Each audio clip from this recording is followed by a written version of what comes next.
বাংলাদেশে এখন যে পর্যায়টা চলা উচিত ছিল সেটা হলো অপরাধীদের বিচার এক নম্বরে হওয়া দরকার ছিল। সেই বিচার এখনো দৃশ্যমান হয় নাই। বিচার শুরু হয়েছে বলছেন, আমি বলি শুধু বিচার শুরু হলে চলবে না। নির্বাচনের আগে বড় বড় ক্রিমিনাল যারা এই দেশের টাকাকে বিদেশে পাচার করেছে, যারা মানুষকে হত্যা করেছে, খুন করেছে, গুম করেছে, গোটা জাতির সাথে বিশ্বাসঘাতকতা করে বাংলাদেশের স্বাধীনতা প্রতিবেশীর হাতে তুলে দিয়েছে, তাদের আগে বিচার করা দরকার ছিল। কিন্তু অনেকে আছে এই বিচারের দিকে খেয়াল নাই। তারা চায় যে যেমন তেমন করে নির্বাচন হয়ে তারা ক্ষমতায় যেতে পারলেই হয়।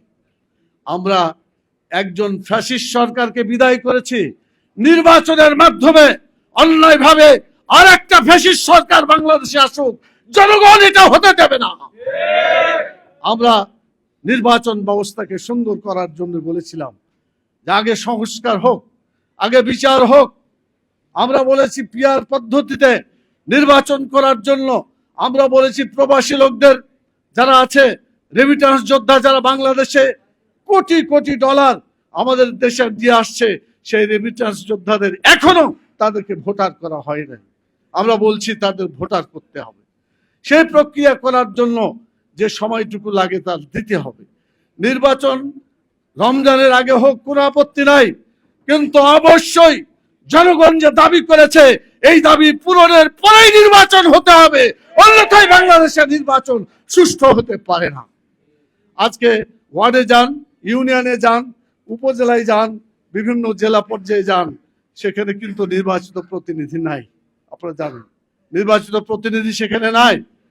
আজকে মাস্তান, বিভিন্ন ধরনের চাঁদাবাজ আজকে তারা সেখানে জায়গা করে নিচ্ছে, এবং তারা আজকে গোটা দেশের যে অবস্থা করেছে, একটা ঘটনায় আপনারা জানেন, এখন চাঁদা না দিলে তাকে মেরে ফেলা হয়। এদেশের শিক্ষা ব্যবস্থাকে সত্যিকার ভাবে এমন ভাবে গড়ে তুলতে হবে যাতে চরিত্র তৈরি হয়, কোন চাঁদাবাজ তৈরি না হয়, খুনি ডাকাত যাতে তৈরি না হয়, এমন শিক্ষা ব্যবস্থা বাংলাদেশে চালু করতে হবে।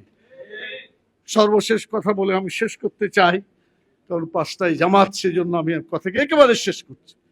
আগামী নির্বাচনটা যখন হতে যাচ্ছে, আজকে আপনারা যারা এখানে উপস্থিত আছেন, আপনারা সাক্ষী, আমাদের সেক্রেটারি যেমন বলে গেছেন, সেটা হলো জুলাই ঘোষণা হয়েছে।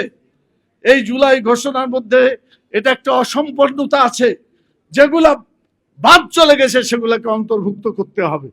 যদি অন্তর্ভুক্ত হয় তাহলে জুলাই বিপ্লবের, জুলাই অভ্যুত্থানের যে চেতনা, সেই চেতনা আমরা জাতির কাছে উপস্থাপন করতে পারবো ইনশাআল্লাহ। আমাদের শিক্ষা ব্যবস্থা আখেরাতের কোনো চিন্তা চেতনা নাই। আখেরাতের চিন্তাবিহীন যে শিক্ষা ব্যবস্থা, এই শিক্ষা ব্যবস্থা বাতিল করে এমন একটা শিক্ষা ব্যবস্থা গড়ে তুলতে হবে, দুনিয়াতেও কল্যাণ হবে, আখেরাতেও কল্যাণ হবে, দুনিয়াতেও শান্তি পাবে, মরার পরে আমরা আখেরাতে শান্তি পাবো, জান্নাতে যেতে পারবো, এমন শিক্ষা ব্যবস্থা গড়ে তোলার আহ্বান জানিয়ে আপনারা সকলকে ধন্যবাদ জানিয়ে আমার কথা এখানেই শেষ করছি। আসসালামু আলাইকুম ওয়া রাহমাতুল্লাহি ওয়া বারাকাতুহু।